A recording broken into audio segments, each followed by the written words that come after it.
Welcome to Upticks with Jake Falcon, founder and CEO of Falcon Wealth Advisors. In this podcast, we help high net worth individuals overcome financial complexities. We do this by enhancing financial literacy and discussing topics in a language free from industry jargon. Join us as we help explain exactly what having a solid financial plan means, as Jake draws from years of experience in helping hundreds of individuals get financially organized and focused on their goals. We hope you find Upticks educational, entertaining, and shareable. Now, on to the show. Welcome back to Upticks with Jake and Cory. Cory, welcome back to the show. Jake, thanks for having me. Happy to be here. You know, our inflation call to action last week spurred some comments from our viewers, which I really appreciate. And I think most of them agreed with you, Cory. However, I did have one good message that said that inflation is better than deflation. And that's really was my point. So credit to that listener who got my point, Cory. That's good. I agree. I think that in that discussion, in the conversation, Jake, I think we very much both see each other's points, but we really just have a few points that we've chosen to feel strongly about. But I feel we're aligned there, but it's good. It's good discussion.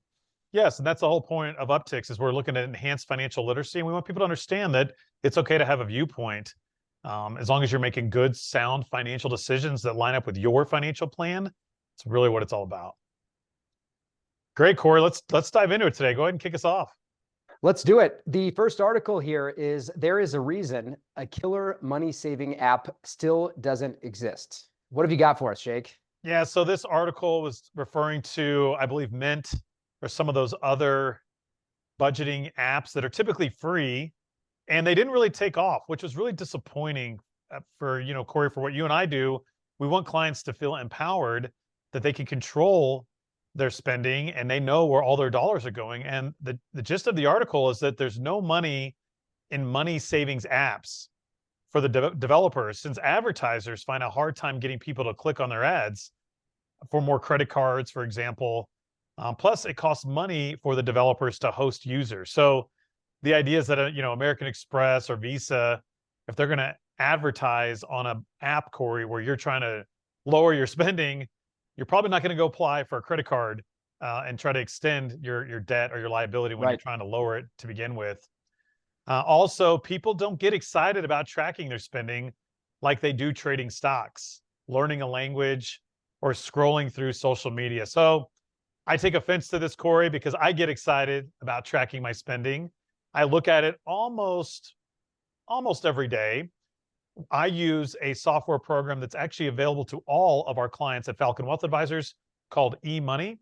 And if you're a client of Falcon Wealth Advisors and you want to get enrolled, simply email service@falconwealthadvisors.com. They'll make sure you have a login to eMoney, and you too can track your spending, and we don't charge our clients any extra. But Cory, do you have any thoughts on why these budgeting apps are failing? And it looks like they're going to be exiting the market here pretty soon. The explanation you provided does make a lot of sense about there not being dollars in it for the people that would develop the apps that really make it the best. I do think, though, you brought up this point, and the article did too, Jake, about people don't get as excited about this. I also take offense to that because from the flip side, I know from experience in working with enough clients over the years that the clients that do have their arms wrapped around this, that do understand their spending, live they feel aligned in their lives and what they do. And they typically, feel strongly and comfortable in regards to their financial position. And I think that's far more exciting than anything else that was highlighted. Yes. So it's not about getting excited about counting your pennies.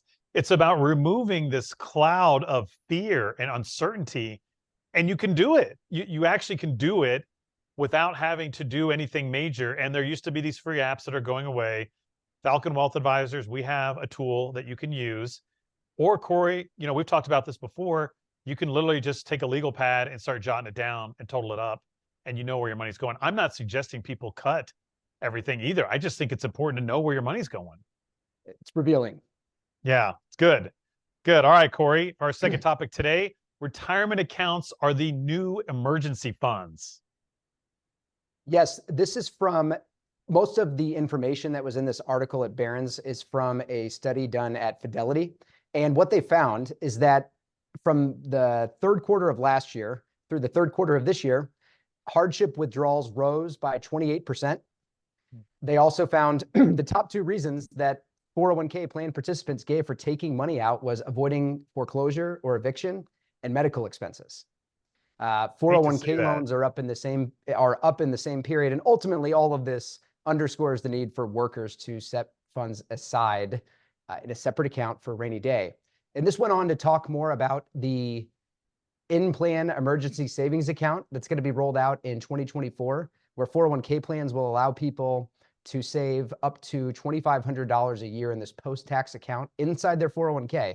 They could access those dollars and take those back out whenever they needed them. So it's like literally building in a rainy day fund into the 401k. I'm just curious, Jake, I'm curious your thoughts on that and whether or not you envision you will have many conversations with people about doing that. Yeah, it's sad to hear. I don't have a lot of conversations with clients doing this. Yep. I hate to hear that it rose 28%. And isn't that a red flag, Cory, for foreclosures or evictions? Are people over their skis again? I mean, medical expenses is awful too. So I hate to hear it. I think, And again, for what it's worth, sorry, Jake, the go ahead. percentage of 401k participants at Fidelity that have a hardship withdrawal is nowhere near that high. But the point is, they are up 20% year over year.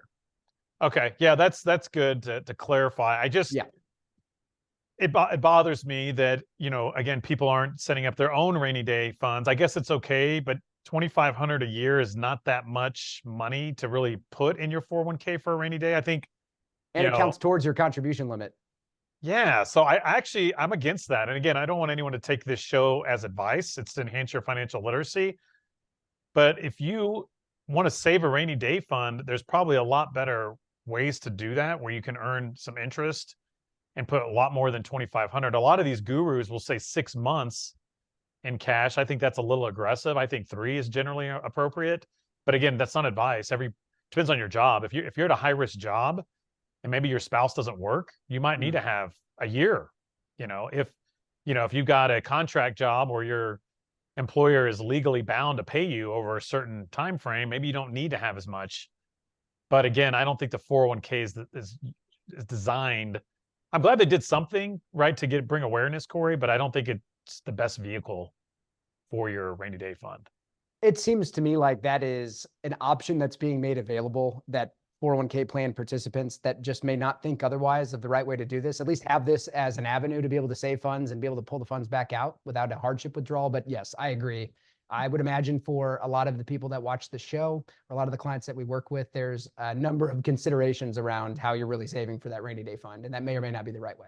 Let's be clear here, though. Let's not forget that the 401k will probably charge you fees on that $2,500. So you also want to be vigilant with that, because who knows? Might just be another way, Cory, for them to make money. It might be. So be careful. And I'm not saying everything should be free. I'm just saying you need to know what you're paying if you're going to use it. Yep. All right, Jake, next here is almost no one pays a 6% real estate commission except Americans. Yeah. So, Cory, as you know, I'm in the process of buying a new home. And, as the buyer, I did not have to pay an agent a fee. And there's been big legislation about, someone here in Kansas City suing, the real estate industry. And I'm not saying that my real estate agent nor the other real estate agent didn't earn their commission. I'm not saying that at all, actually. I think my agent helped us for a year and a half, and she's awesome and did a great job. And from what I met, the other agent, she's awesome, right? So I'm not suggesting that. What I found fascinating about this article, though, is that, yes, America pays around 6% or 5.5%, I think is the average. Japan is the highest on this list at 6.2%. But way down at the bottom is the UK is only 1.3%. The Netherlands is only 2%. Australia, 2.5%.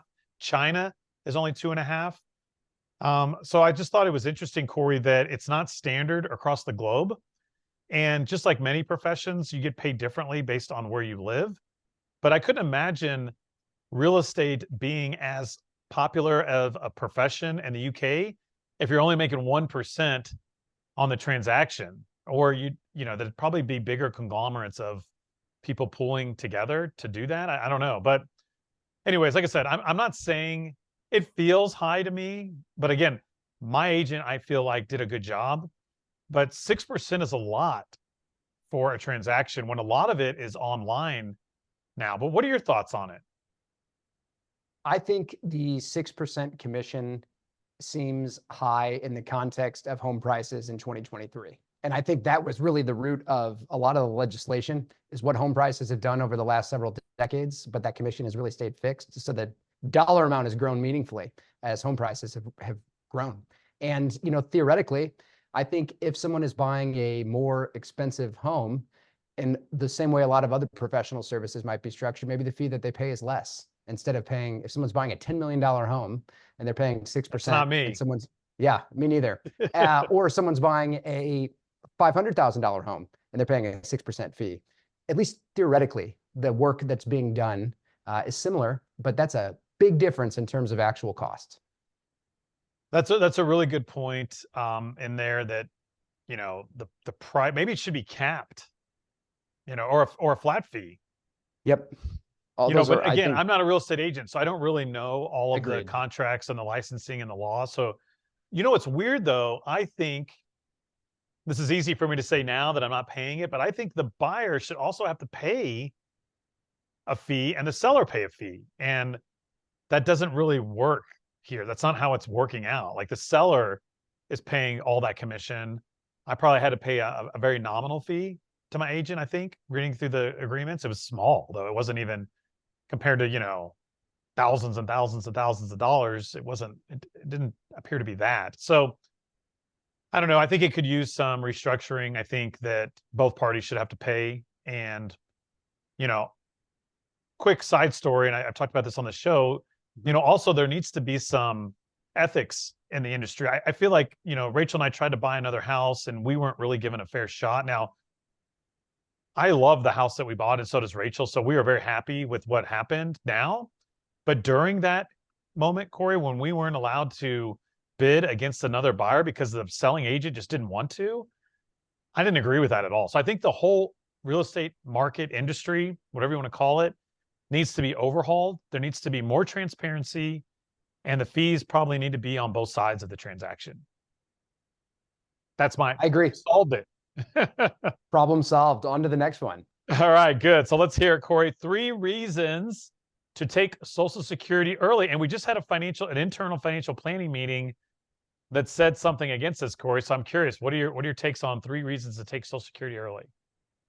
First off, I do want to start by saying that conventional wisdom and experts, typically recommend nearly everybody wait before they turn on their Social Security benefits. And I certainly know from just conversations with clients that they've gotten that blanket advice from, one place or another, podcast, TV show, whatever it might be. So that is oftentimes just highlighted as the way to go. And a lot of people really have that as the default mentality. What I appreciated about this article is it pointed out that there's also another side of the story. And it's not going to be as simple as one size fits all for everyone. But the 3 reasons that were highlighted that someone should take Social Security early, Jake, I think you'll find this first one interesting, or maybe almost funny. It's to fund a cash flow shortfall, which makes a lot of sense in the terms of someone's financial plan. Early payouts from Social Security can help when there's a shortfall between someone's income and someone's expenses, which oftentimes is the situation for most people when they go into retirement. Unless they're in the position where they have a pension or something else that covers all of their expenses.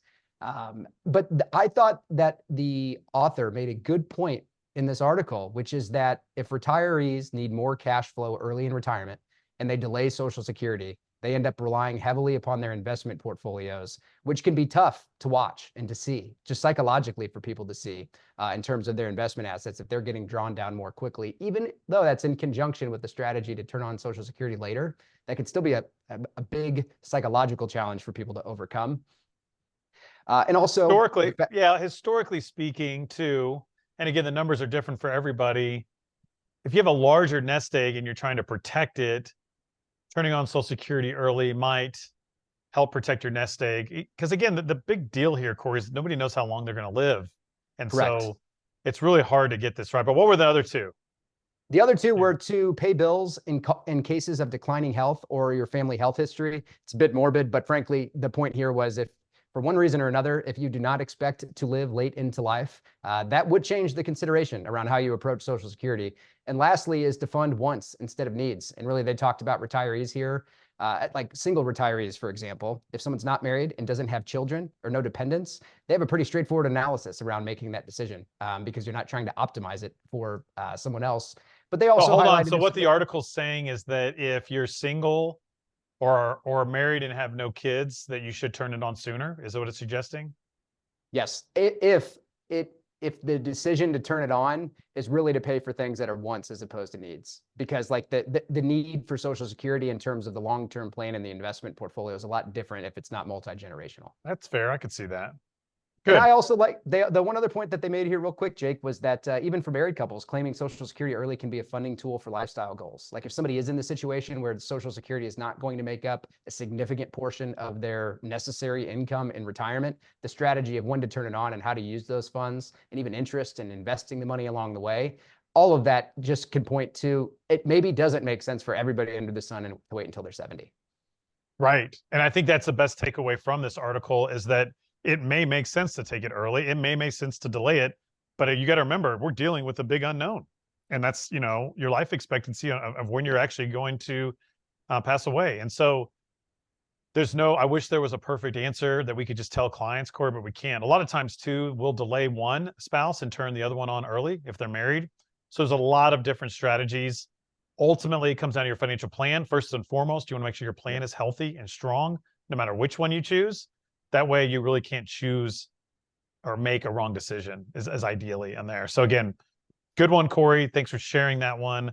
I think it's tough though for people to take advice from an article. They shouldn't do that. They should meet with their wealth advisor and look at their financial plan. Yep. I appreciated a light just being shined on the fact though, right? That you can take it early. Yeah, a lot of our clients have taken it at 62. There's no shame in that. No, not at all. Shame in that. Okay, good. We'll move past it, Jake. So congrats. Your house made you rich. Now sell it. Yeah, I guess I got on this real estate kick here for a little bit, Cory, but this article was geared towards baby boomers. And the takeaway is that boomers have lucked out, Cory. Rising home prices and mostly falling mortgages during the last 30 years. If you think about it, homes have appreciated except for 07, 08. But we were in this very long declining interest rate environment. So boomers were either selling their house, making money, getting a new mortgage at a lower rate. What a great way to live, right? Right? Right. But many Gen X and millennials don't want the big homes that these boomers are trying to sell or the suburbs that these boomers live in. So the article was suggesting that it may make sense to cash in now. And my opinion is, I think if you're looking to downsize, you could sell your house for $800,000 and go buy another house for $400,000. You invest the difference, and it may set up your financial plan to allow you to do more in retirement than what you're doing today or what you're planning for. So again, sell your house for, I don't care, $400,000, buy another one for $200,000 or $300,000. Now you've got this surplus of money that was not in our financial plan originally. And now maybe you do go on some lavish trips, or maybe you fund your grandkids' college education, or maybe you redo this home and flip it and get into a whole nother side business. Who knows? But it'll free up some cash to do it. And I think I don't want to create any fear from the show, Cory. I never want to do that. But it feels like things are pretty frothy. And if we get into it, so if you're thinking of downsizing, again, if a recession hits or something else crazy and home prices do go down, which that doesn't seem to happen very often, but it could happen. If you want to capitalize on it and beat the rush of all the other boomers selling their house, now may be a time to consider it. What do you think? I think it's an interesting consideration. And I think that there are some people out there that have sold their homes, capitalized on the current prices, and they're actually just choosing to rent for a period of time until they figure out what it is that they want to do next, in retirement. And I don't think that that's the right answer for everyone. I don't think it's the wrong answer for everyone either. But that is a consideration because you're exactly right. That is a meaningful asset that a lot of folks have that has appreciated if they've been there for a while. Yeah, and I agree. There's no shame in renting, especially if you don't know what you're going to do. There's nothing wrong with that at all. Free up even more cash. But you have to be careful. You just want to plug that into your financial plan. So yes, if rent is sustainable and you're still not going to run out of money, then so that's fine. But if you're going to run out of money, maybe it makes sense to, have another asset that you can sell again later or whatever. You just want to run the plan. But I thought it was an interesting article that they were saying basically these boomers have had a good run, and a lot of them may be looking to sell soon. However, the demand might not be there because I don't want to move out to the suburbs. Cory, do you? No. Yeah, be my guest. I like living kind of more centrally located. Rachel and I both like it. So we're not interested in doing that. And I think a lot of other, millennials or Gen Xers feel the same way. So I don't think the demand's going to be there for those suburbs like people Absolutely. thought. I think another part in the article is I think also people are having less kids. So, if your parents had 2 or 3 kids, now people are having 1 or 2 kids. So they don't need as big of a house either. So that's another consideration that, you've got a boomer with a 5, 6, 7 bedroom house. Might be harder to sell because sadly, just people aren't having as many kids right now. Right. At least right now. That could change. All right, Cory, here's a good one. What we fight about when we fight about money. All right. So this article highlighted that when couples argue about money, Jake, the real source of conflict usually is not on their bank statement. That financial disagreements tend to be stand-ins for deeper issues in our relationships, is really what researchers and couples counselors have said. And the way that we use money, as we've talked about on the show. Hold on. So you're saying, isn't like the number one reason for divorce money? Mm-hmm. Isn't it? So what you're already saying is that couples will blame their arguing on money, but it's really a deeper issue. So are we to believe then that maybe divorce is not caused by money, but by other issues? Maybe. Based on this article, yes. All right, keep going. Yep. So the way we use money is a reflection of our values, characters, and beliefs. We've talked about that on this show, Jake. You and I are both firm and strong believers in that. And researchers from a university in Ottawa, Canada, isolated recurring patterns. So they used Reddit and a few other sources. It was pretty interesting to figure out how they actually collected all this information. But really, they had a few takeaways that I just wanted to bring up on this show and what they learned. And that one takeaway is that the antidote to this, if you find yourself in a position where there's disagreements in your household about money, the answer is not to talk about money less. The answer is to talk about money more. Yeah, right. Good luck. Yeah. If you have a partner or a spouse that doesn't want to talk about money, Cory, and you're going to say, let's talk about it more, you think that's going to go over well with Cassie? You think she's I'll say really brushing this under the rug is not the antidote. I read it in an article. I agree brushing it, but I'm just telling you this article. All right, keep going. Yeah. So hear me out, because I'm right there with you. This is a long article. Let's summarize this thing. It's too much. Yeah. So basically 2 was compromise. They said that's a word that people don't say enough with marriage. Do I want to compromise for this and try to find the middle ground? Money talks, and that talking about numbers can bring it back to earth too, which was a good point here. Like, are the conversations accurate? Like, if somebody thinks a spouse is overspending, are they overspending? Bring the actual numbers into the conversation. So the discussion. Have a budgeting tool. You have a budgeting tool. You don't have to worry about that. Go ahead. Yeah. So it's not emotionally charged, I think, is the point there. And then lastly, sharing values is important, even more so than sharing personality traits, according to this article.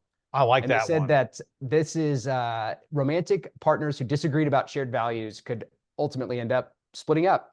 And they talked about the crux of the conflict is often that they have different definitions around themes like fairness and responsibility, which is the stuff that can come up in these discussions. But they really said it's worth it. About what? And responsibility? Fairness. And responsibility.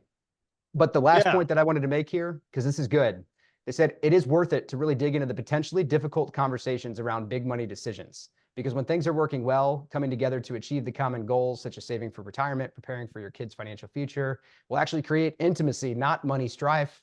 That actually doing this and having the discussions about it will bring 2 people closer. And that you can't do it when they're emotional, though. You can't have these. Go ahead. What's your last? This is too much. This is too long. Keep going. That's all I got. Okay. So my thing is, you can't have these. Like, you tell your wife, she's like, Cory, I don't want to talk about the money right now. You're like, no, we need to talk about it. You think that's going to go over well? No. I love the part, though, that you said about values. I think you're right. I think you got to get to the root, but you can't do it with emotion.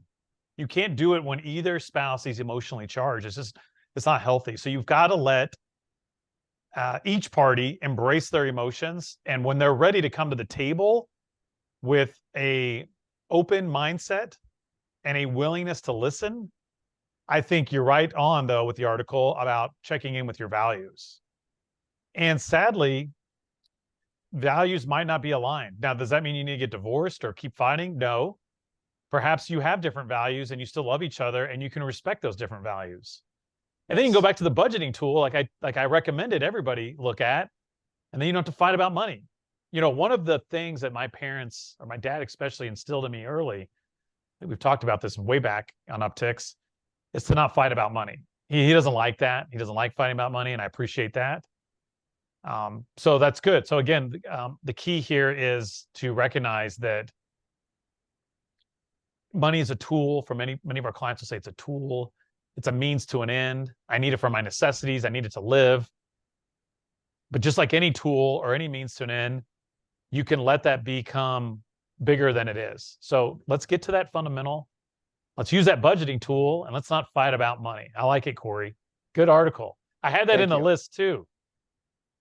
You beat me to it. I saw that. I beat you to it. Okay, let's wrap. I think we got time for one more. You got one more? Yes, I've got one more for you. The pay raise, people say they need to be happy. This was fascinating. Did you read this article? I did. Yeah, so it's in the Wall Street Journal, and so you already know, right? So I would have you guess, but you already know. So, but people claim they need, and I'm going to pause here for the listeners. How much of a raise on a percentage basis do you think people need to be happy, regardless of your pay grade? And Cory, you already read it, so I'm gonna let you guess. We'll just pause here for a moment. And that number, according to this article, is 50%. No matter where you are on the pay grade. So whether you're, minimum wage or whether you're making, $200,000 a year, the argument is people need 50% to make them happier about it. I thought that was extreme, and I thought that, ultimately, hopefully, the purpose that your employer offers, what your company, what your shared goal is, that's what's fueling your happiness. I know money is important. Obviously, I'm a wealth advisor. I get it. But I don't know, Cory, would you need a 50% raise to be happier? It's a lot. No, I shouldn't need a raise at all to be happy. Right. So does that mean that we shouldn't give our employees raises because they aren't going to be happy unless we give them a 50% raise anyways? Yeah, funny, interesting question. But I don't think the answer is yes to that one. No, I don't think we would do that either. I don't know if we'd keep our employees too long if we never gave anybody raises. But I thought it was fascinating. I thought it was a good article. And again, as a new segment of our show, Cory, I want a call to action. And my big theme here has been, tracking that spending. That's what I started with, or I guess, yeah, it was me. Started with today, is that, again, budgets aren't to be something to fight over. Budgets aren't something to cause you stress. Budgets are a good thing. Let's change our perspective on budgets. Let's get control of where our money is going. And my challenge or my call to action is just start tracking it or bring awareness to where you're spending your money. And I'd love to hear about it. Email service@falconwealthadvisors.com. And please share your experience with budgeting. And maybe we can share some of your helpful tips or things that have, benefited you and your family in your life. Cory, you got a call to action as we wrap up? Yes, I would love to know and understand, for the people that watch and listen to the show, the way that they approach their own emergency funds and their rainy day funds. Do they have any rules that they live by? Do they have a set number of months in cash that they intend to keep? This is a question that I have clients and prospective clients ask me when we meet. And I'm curious just to hear the approach that other people take, how they approach that, because it very well may be useful to other people that are tuned in. What do you use, real quick? What's your approach for emergency savings? My approach to emergency savings is ultimately for me to have around 3 months of expenses in cash. Yeah, me too. And it's easy for us because we only get paid 4 times a year.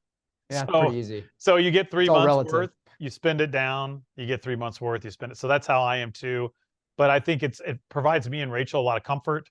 And we budget quarter over quarter. So like, okay, yep, she gets paid normally, right? But as a family, we look at it quarterly. I'm like, okay, these are the big ticket items we can afford. This is all our savings, and we budget it out that way. So I get where it's too easy, but I'd love to hear other people because our pay structure is very unique compared to most people. Yes, absolutely.